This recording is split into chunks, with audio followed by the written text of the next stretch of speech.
स्वागतम. Best वैशालीमधील best महिला मंडळ प्रस्तुत करीत आहेत लहान मुलांचे नाटक. नाटकाचे नाव आहे सावित्रीबाई फुले एक संघर्ष.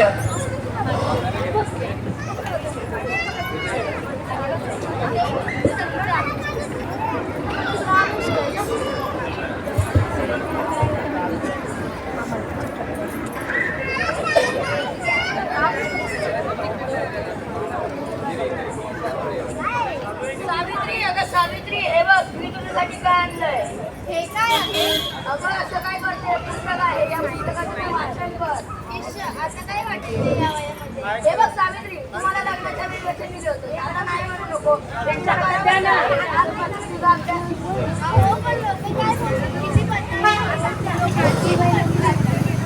प्रत्येक कामामध्ये बऱ्या वाटतात. असं बाहेर जाऊ नये. ओ बरं, असू द्या तुमचं पुस्तक वाचला. मला लय काम आहे.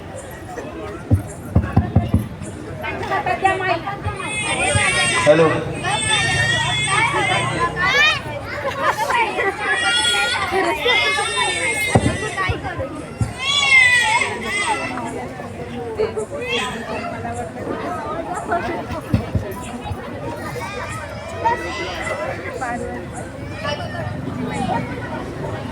सावित्री, अगं सावित्री, तुझं बाळ का रडायला लागले? होय ग बाबू, काल रात्रीपासून लय रडायला लागलाय. काय ठाऊक काय झालाय? अंगा बिलाय तापलाय. अगं सावित्री, याच्यामध्ये विस्तवणी टाकले या. होय ग बालू, आता मी काय करू?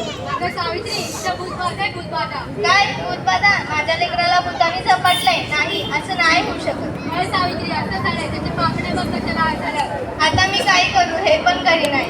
अगं सावित्री, तुझं पोरगं लय तापलंय. आता रडत बसू नकोस, वेळ बाहेर घालू नकोस. आपल्या गावाबाहेर मांत्रिक बाबा आहे, ते लय चालू पाय करतात, त्यांच्याकडे घेऊन जा. वाटलंच तर मी आपण येतो तुझ्यासोबत. होय होय, चल लवकर, माझं लेकरू लय तापलंय.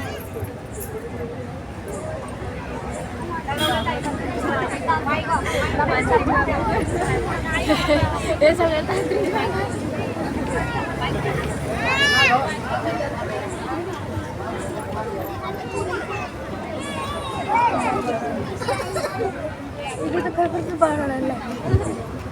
बघा, एक बाई आपल्या बाळाला घेऊन इकडेच येत आहे. म्हणजे आता आपली खूप कमाई होणार.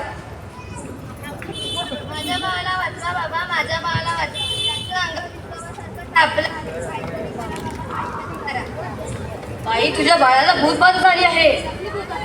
बाई, तुझ्या बाळाला विहिरीतल्या भूताने झपाटलंय. काहीतरी उपाय सुचवा. मी माझ्या बाळासाठी काय पण. बाई, तू काळजी करू नको. बाबांवर विश्वास ठेव, सगळं काही चांगलं होईल. थोडासा धीर धर. कसा धीर धरू, कसा धीर धरू? बाई, तुला तुझ्या बाळासाठी एक बळी द्यावे लागेल. तुला तुझ्या बाळासाठी एक बकरीचं नैवेद्य द्यावे लागेल. ठीक आहे बाबा, माझ्या बाबाला वाचवा. तुला काही करायची गरज नाही. तू फक्त पैसे दे, निवेद आम्ही करू. ठीक आहे बाबा, मी वाटेल तेवढे पैसे देईन. माझं बाळ वाचलं पाहिजे. हे घे अंगारा, दिवसातून 2 वेळा लावायचा बाळाच्या माथ्याला. जय हो बाबा की. जय हो बाबा की.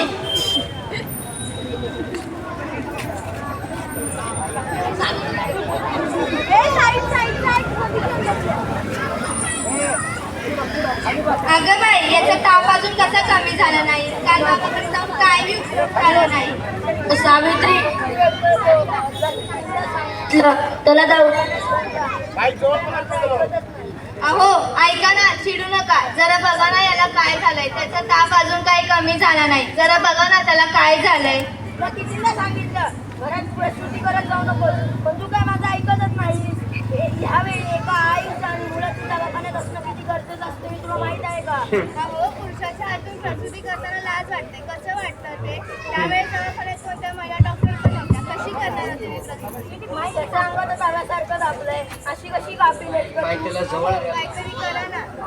दादा, लवकर जाऊन वैद्याला बोलवून आण. हे काय करतेस तू? त्याला देवाचा अंगाला लावतेय. बस कर सावित्री, हा सर्व अंधविश्वास असतो. अहो, जरा विश्वास ठेवा. हे बघा, याचा ताप कमी होतो. याचा माथा अगदी थंड पडलाय. उठ ना बाळा, डोळे उघड. हे बघ, तुझी आई तुला बोलवते. उठ ना. ओ बघा ना याला काय झालंय. उठ ना बाळा, डोळे उघड. हे बघ, तुझी आई तुला बोलवते. उठ ना. ओ बघा ना याला काय झालंय.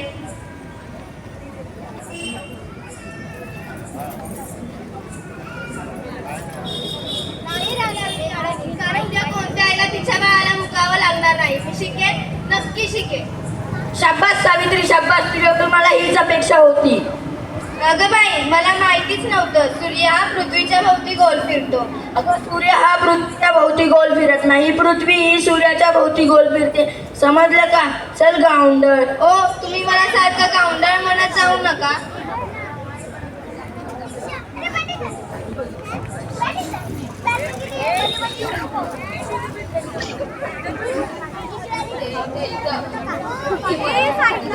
ए खाली बस खाली बस खाली बस. हो सावित्री खाली बस तू. खाली बस नाही, खाली बस खाली बस बस खाली. लाज शरम सर्व विकून खाल्ली आहे या सावित्रीने घोर कलयुग आहे बाबा, घोर कलयुग. उद्या डोक्यावर मिरा वाटेल तेव्हा काय? असं कोणी आपल्या बायकोला शिकवतं का? सगळं जग नष्ट बघतच राहाल तू. हिला गावात ठेवलं काय? हकलून द्या हिला. हकलून नाही ना.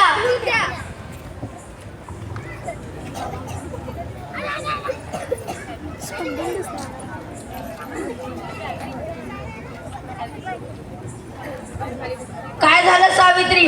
या समाजाला घाबरलीस का? हे तर तुला आयुष्यभर सहन करावं लागणार आहे. नाही, आता मला कोणीही काही म्हणू दे, मी मागे हटणार नाही. मी शिकेन, नक्की शिकेन.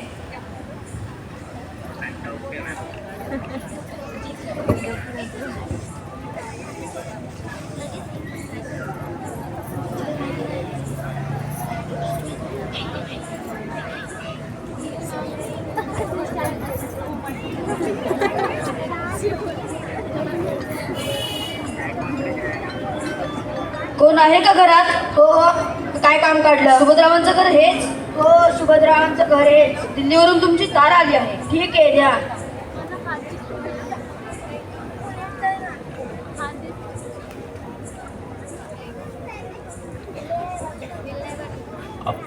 हॅलो, आपल्या वार्डातील नगरसेविका रुपालीताई आवळे यांचं आगमन झालेलं आहे.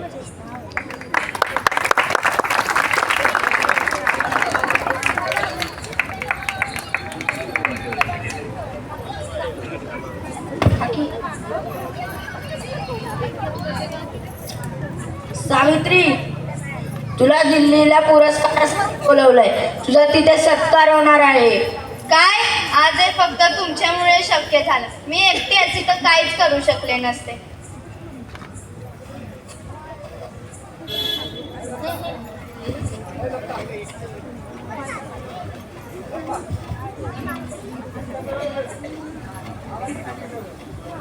अभिनंदन, कॉंग्रॅच्युलेशन्स, कीप इट अप. तुमच्या मेहनतीमुळे आणि कष्टामुळे तुम्ही महिलांचा सन्मान वाढवला.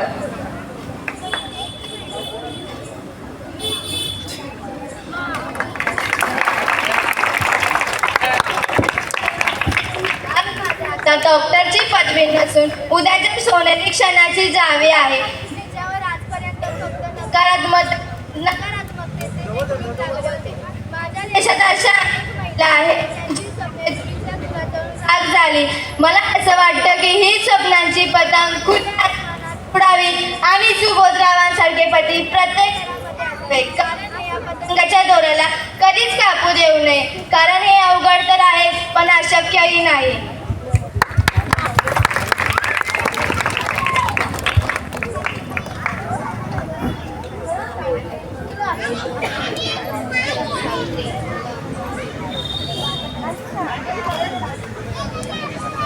खरंच सावित्री, चुकलं आमचं. तुला आम्ही नाही ते बोललो. तू आज शिकून समाजाला धडा शिकव. आम्ही काय अडाणी ते अडाणीच राहिलो, पण आता आम्ही पण शिकणार. खरंच सावित्री, चुकलं आमचं. माफ कर आम्हाला, माफ कर आम्हाला सावित्री, माफ कर.